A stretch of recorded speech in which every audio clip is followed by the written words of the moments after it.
Welcome everyone. Shalom, Alan, I. As a Hebrew speaker from Israel, this is the greeting words that I would use to greet my students. A lot of you here are taking my classes, and some of you are new faces. Welcome. And these three greeting words, they're only 3 words, but you can already learn so much from them about the culture of Hebrew speakers in Israel. So first, shalom. Okay? Shalom is hi, hello, but also peace. Okay, so you can already figure out that peace is very important to Hebrew speakers. Very important in the culture of Hebrew speakers. And then we have Alan. Alan originates from what? Arabic. Alan wa salan means welcome. So you can already figure out that there are some Arabic influences that are adopted by the Hebrew language, right? By Hebrew speakers, mainly in Israel. And then obviously we have hi. Hi is as common as shalom in Israel, and that goes to show you the deep English American influence on Israeli culture and the culture of Hebrew speakers in general. So let's pause for a moment and make sure that we understand what we mean by culture. So culture is not just music, it's not just books, it's not just films, right? Culture is basically shared values, norms, beliefs of a certain group. So we have 2 of the many definitions here of culture. The first is the integrated pattern of human knowledge, belief, and behavior that depends upon the capacity for learning and transmitting knowledge to succeeding generations. And the customary beliefs, social forms, and material traits of a racial, religious, or social groups. Also, the characteristic features of everyday existence shared by people in a place or time. So these are pretty broad definitions for culture, but they help us understand later on when I talk about the connection, the relation between culture and language. So I ask you to remember these definitions. So the greeting words that we just talked about, shalom, ahalan, hi. So the greeting words really show you that even the most basic words that you know in a language, that you know in a foreign language, can teach us a lot about the culture of the people who speak it. In other words, language is a reflection of culture. And so from the very first day that you learn a new language, you also learn about culture. The very first day, the simplest word, the most basic words. So let's talk about some words that reflect the culture of Hebrew speakers. Are you familiar with this word? Freier. Freier is a key word in the Israeli society and in the culture of Hebrew speakers. Freier, the roots, the origins of these words are from German. Some argue that it's from Russian. And it means something, but not exactly. There isn't an exact, precise translation for it, but it basically means sucker. So it means sucker who accedes to all requests, easily taken advantage of, and this is a very central word in the Israeli culture, but it also embodies a paradox. The Zionist culture demanded that Jews in Israel will be strong, will stand up for themselves, but also they are asked to sacrifice a lot for the country, actually to a point where they sometimes feel like freier. they sometimes feel like suckers. So there's the paradox for you. And this is, I thought this was an interesting example for the use of files. So this is again, this is a keyword. This is a word that people use a lot in the society in Israel. And basically this says this is an ad for Israel Chofshit, Israel is free. And it says, Itgayasta letzal, have you enlisted to the IDF? Sucker, flyer. If you were a religious yeshiva student, you would have, Ochel Chinam is eating for free, but you would have gotten a free pass and the government would have paid for all your needs without having to do anything.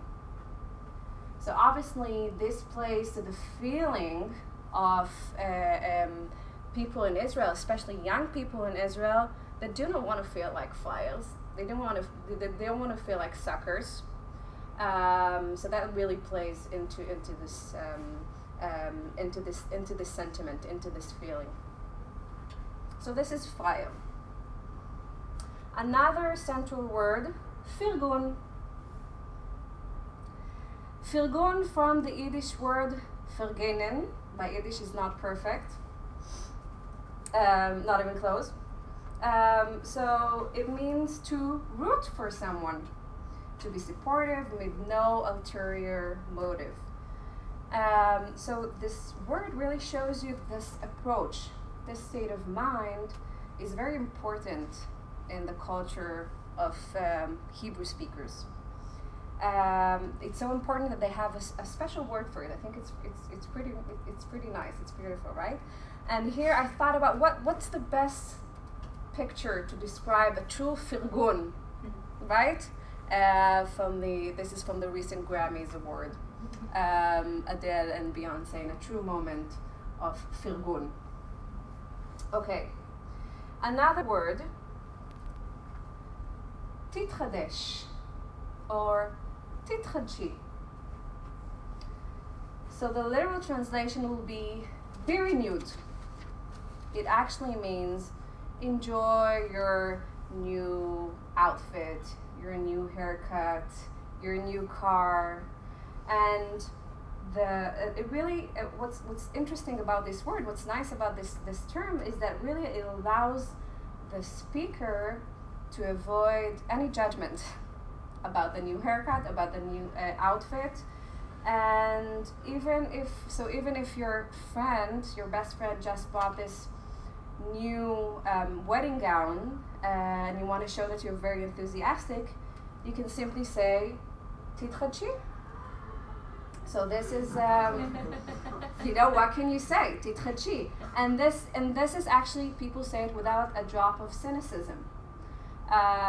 You could be very excited, and this actually relates to the previous word that we talked about, lefargen.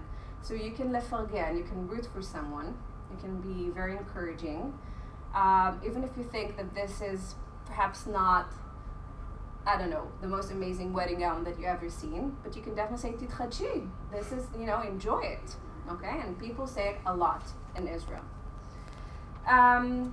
So we can also learn about the culture from the absence of certain words. So sometimes students ask me why there are no words in Hebrew for elegant. How do you say elegant? How do you say neutral?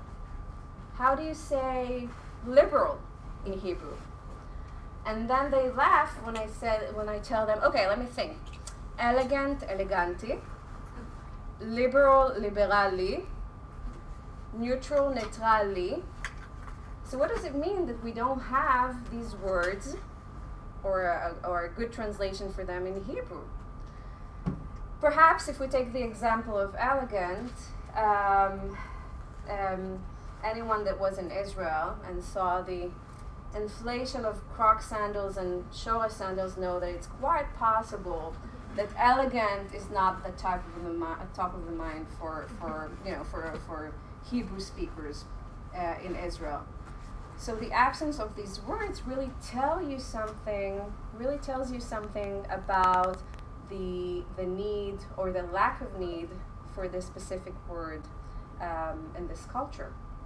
So perhaps in the culture of Hebrew speakers in Israel, there isn't much need for words like elegant, for words like liberal, for words like neutral, or perhaps a different explanation, perhaps borrowing from the English language became so easy, so convenient, that people just started using that, and just, you know, as words from Arabic were adopted to the Hebrew language, so words from English, and just became a natural thing, part of the Hebrew language.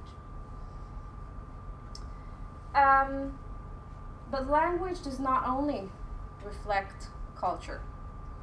Language has the ability to construct, to create culture. And the simplest way to explain it is to look at babies or toddlers who learn for the first time to name their feelings, angry, mad, happy, scared. So they would still have these feelings, even though even if they didn't know how to name them. But their interaction with the world is very different once they know these terms. This helps them think about how they feel. It helps them tell others how they feel. And in other words, the way in which they perceive the world and interact with others is influenced by their vocabulary. Another simple example. If I were to ask you to tell me about your favorite song and explain to me why you like this song, but there's a catch. You cannot use the word song, singer, lyrics, instrument, and a list of other relevant words. So this limitation it will mean that you will perhaps avoid talking about some aspects of your favorite song, or have a really hard time explaining them. So by selection of words, speakers can shape the perception of others, can reinforce their own perceptions, and this is not necessarily an intentional thing, right? Perhaps something that comes to your mind is 1984 and Newspeak, and you know, like people sitting in a dark room and writing a new dictionary and what your words should be used and shouldn't. And obviously with current politics in the US and in Israel, this is something that we think about it a lot. But this isn't necessarily done intentionally.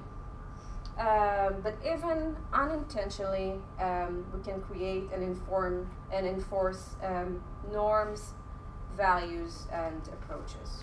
And I'll give you a couple of examples from Hebrew. Eretz, or Aretz.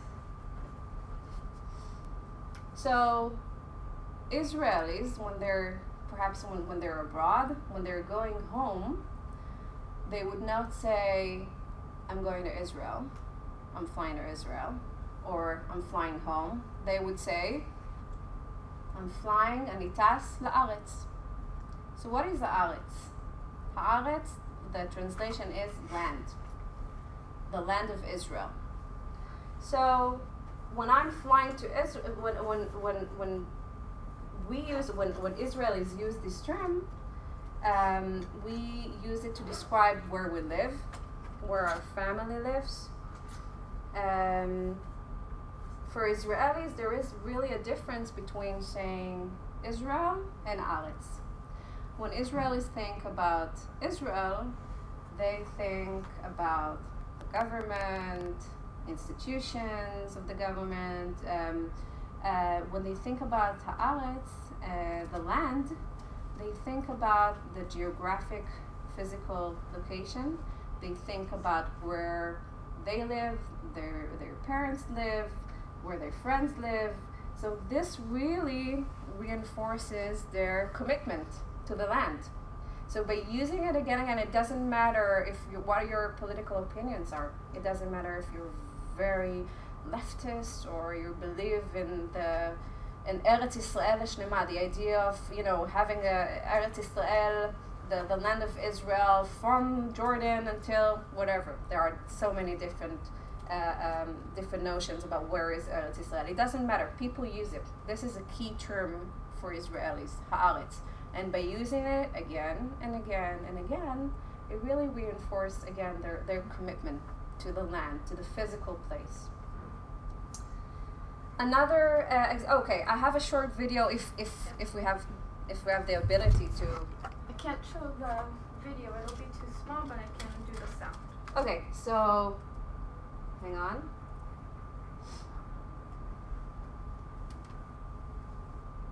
Does it work? Oh, for that one, I don't know which one that is. I have the Papa Nachman. Yeah, that's the one. Let's see if it works. If not, we can.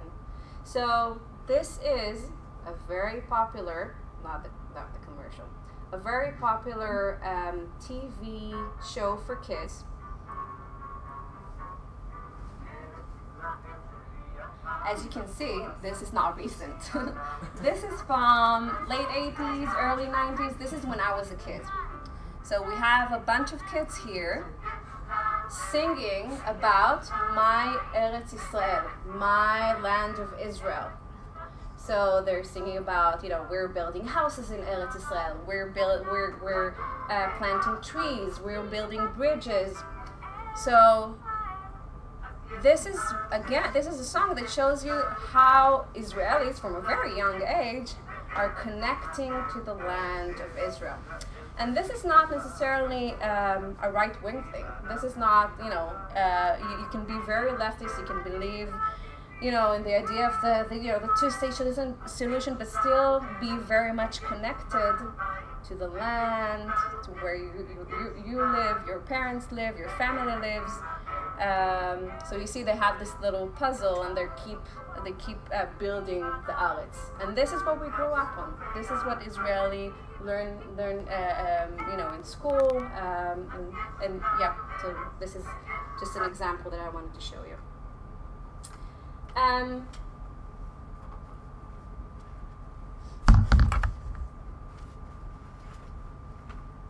I'll give time for questions in just a few more minutes. Another two terms that I want to bring here are olim and yuldim. So these are again key terms in Israel. They are used a lot. Olim literally means going up. So Jews that are immigrating to Israel, in Hebrew will be olim chadashim. Olim chadashim, people who are going up to Israel. So the term to go up to Israel goes all the way back to the Bible, to the biblical era, but it's still very much central in the Israeli society today. So new immigrants are new olim, and the act of immigrating to Israel is termed to go up. So the term Yuldim is more recent and describes Jews who immigrate from Israel. Obviously, it carries negative associations. Even today, with greater open-mindedness in Israel about living abroad, this term is still used, so that's interesting. So again, these terms that are very common, that are really central for Hebrew speakers in Israel, they really reinforce all the values and all the ideology behind them again and again and again. So with every new word, new song, new text that you learn in a new language, each of them will tell you something about the culture of the speakers. Why are there so many words to describe, but not that? Why does that word or phrase so popular in newspapers? Asking questions like these will get you one step closer to understanding the mindset of the speakers of that language. And with this key point, I would like to end. You cannot fully understand the mindset of people and what motivates them as a society without knowing their language. This is why I encourage students who are interested in the Middle East and in the Arab-Israeli conflict to study Hebrew and Arabic, obviously. If you really want to understand how Israelis think, how they behave, why they behave the way they do, you have to study their language. And even if you're not particularly interested in the region, learning the language will truly help you understand things about your own culture. Thank you.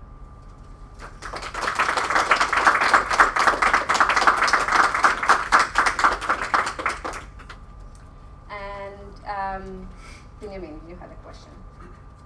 Going back to the term hits. Yes. Was that like, did that like start and come into place with like labor Zionists and Zionists who wanted to work the land, wanted Israel to be more of like an agricultural settlement? Yeah, well, that definitely was part of it, but it started earlier, right? So we started before the establishment of Israel in 1948. There was Eretz Israel, right? So there wasn't a government. There were institutions of the Yeshuv, the pre-state institutions. But the term that was used was either Palestina, right, or Eretz Israel, right? Because it describes the land, right? There isn't still a state, though the state of Israel wasn't established yet, but there was the land of Israel. Other questions? Hi. So I've heard that when you speak different languages and are fluent in different languages, it can tell about a person's view of the world, depending on what language they speak. Oh yeah. So I'd love to hear your thoughts on if you feel that Israelis view the world just through language differently versus Americans, and how growing up that. Yeah, I out. completely agree. With regards to Israelis, my answer would be a little complicated because Israelis know English pretty well, right? We learn from the 3rd grade. Our TV, a lot of it is in English, is American. The music that we listen to. So in terms of our vocabulary and the words that we know and the expression that we know, and it's even young kids. I can tell you about my niece and my nephews that are online on the internet that already think like Americans, right? Because they have the terms, they have the language.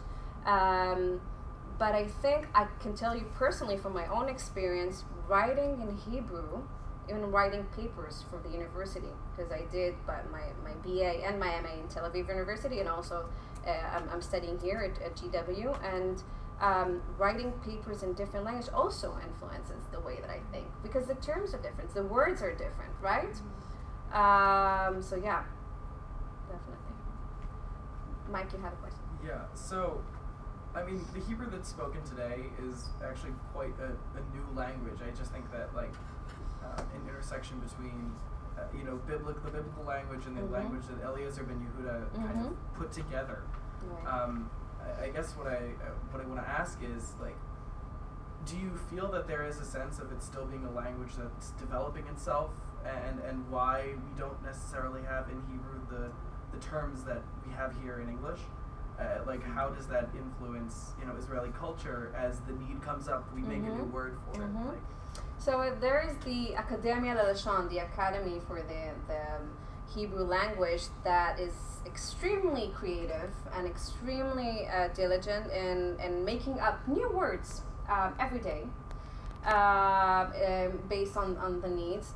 To be honest, sometimes they're successful, most of the time they are somewhat successful or not at all, simply because I think Israelis are so used to hearing English, and it's so easy. I'll give you an example. What was the word for, they tried to come up with a new, with a Hebrew word for date, right? I went on a date. Because in Hebrew, so far until they thought of a new word, the word was prisha, like a meeting. But you don't go on a meeting; you go on a date, right? So they came up with a new word. I forget the word, but it just didn't work. People didn't use it. Okay, so I think there is still very much a need for word, but this need is filled with words from other languages, mainly English. But don't forget also that we have words in Hebrew that you just can't find. The examples that I just gave, you just can't find in English. So that's interesting too, right? So maybe English could think of, maybe English speakers can think of words for firgun or titrachi, right? So yeah. Other questions?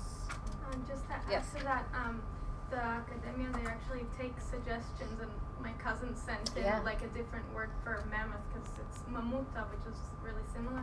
He sent in something like hairy elephant, basically, and That sounds cool, and they accepted Nobody knows it, but it's there. But it's there. Yeah. That's really cool. That's really cool. Other thoughts? Other questions? Benjamin? As like countries strive to adjust to shifting gender norms and ideas of gender, like an example in Hebrew is like the word for husband is the same as the word for owner. Oh yeah. Would the academy think about changing that or addressing that in some way, or like countries that speak Spanish or Hebrew not operating in a gender binary anymore? Yeah. The word you're absolutely right. The word for husband is baal, which is owner.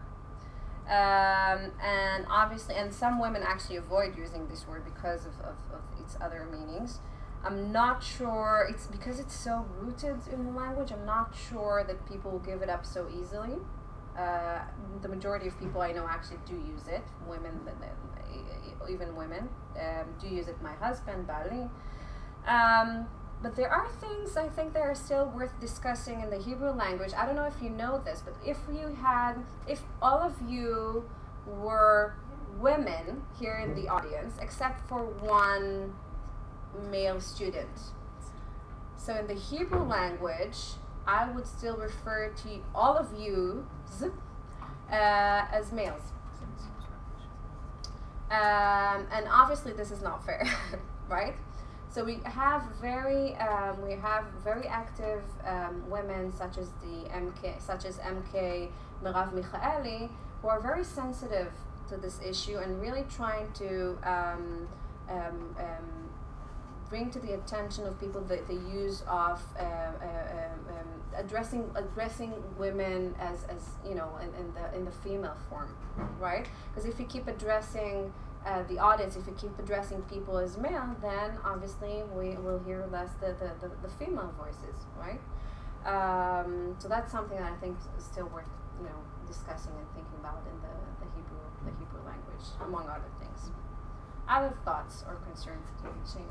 I agree with your point that language sort of like using language gives takes a stance when you're putting words and sentences together. You're picking and choosing carefully, but I don't really see the same emphasis on language in English, and it's perhaps because I've never really studied the history of certain words, but it seems like almost every word in Hebrew has a deeper meaning or connects to the culture more than English. So do you think that's unique to Hebrew or? Oh, I am not even, I don't even dare talking about the English because I'm definitely not an expert of the English language. My intuition would say that since, the origin of English, obviously we have Latin influences, Right, and so we still have influences just yeah. as Hebrew does. My guess it will be, and someone who's very much aware of how complicated English is, Right. as a lot of Israelis, my guess will be that English is as much complicated and has these meanings. But this is definitely a question. Perhaps you'd like to invite someone from the English department. Yeah. Yeah, I strongly recommend it because I think you would be, Right, you'll maybe find very interesting things. Right. Yeah. Other thoughts, questions? Does anybody have examples from other languages of the kinds of words you can't quantify in English, maybe? Well, I know there are a lot in Yiddish, but and I know that's connected to Hebrew, but there's like chutzpah. My high school, very Catholic history teacher would always use the word chutzpah and look at me and like, see, did I say it right? Because there's no like translation. Right. And what's interesting, so when I thought about words to bring here, chutzpah occurred to me, but then I thought, okay, people in Israel just don't use it like this. They said being liot chatzuf is to be rude. That's like the simple translation to English. But chutzpah is much more than being rude, right? It's something that's hard to explain. There isn't an exact translation for it in English.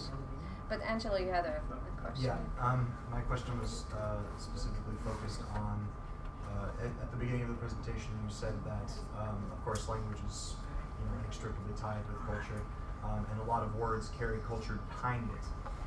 So for your students who are learning Hebrew, what do you do, if anything, what are the specific ways or conscious ways that you teach cultural factors that are tied to Hebrew, so that they have that extra side, sort of a native speaker-esque perspective?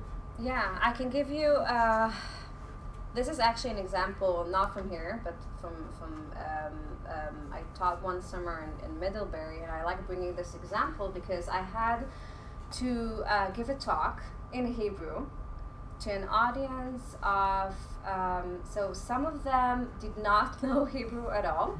These were the beginners. So these are people that I had lunch with, and it was just, the way that they learn Hebrew is like, salt, melach, chalav, milk. So this is how they they almost, their Hebrew was shalom, okay?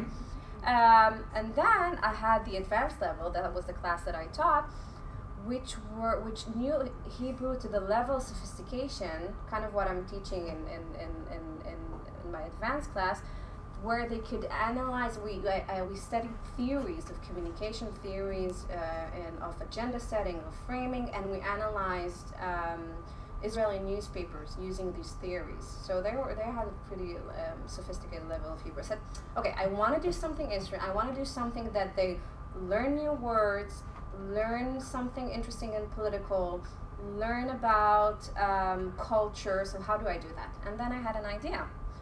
Have you heard about the Eurovision contests? Okay, so the Eurovision contest, at least when I was growing up in Israel, it used to be a big deal. Okay, everyone would sit together in the living room and listen to all the songs by the different countries. And it was always like very, it was much more than a song competition. It was a political arena of showing political support to different countries. So we had, Germans voting for Turkey, Germans voting for Israel, and why Germans are voting for Israel, different countries in the former Soviet Unions voting for Russia.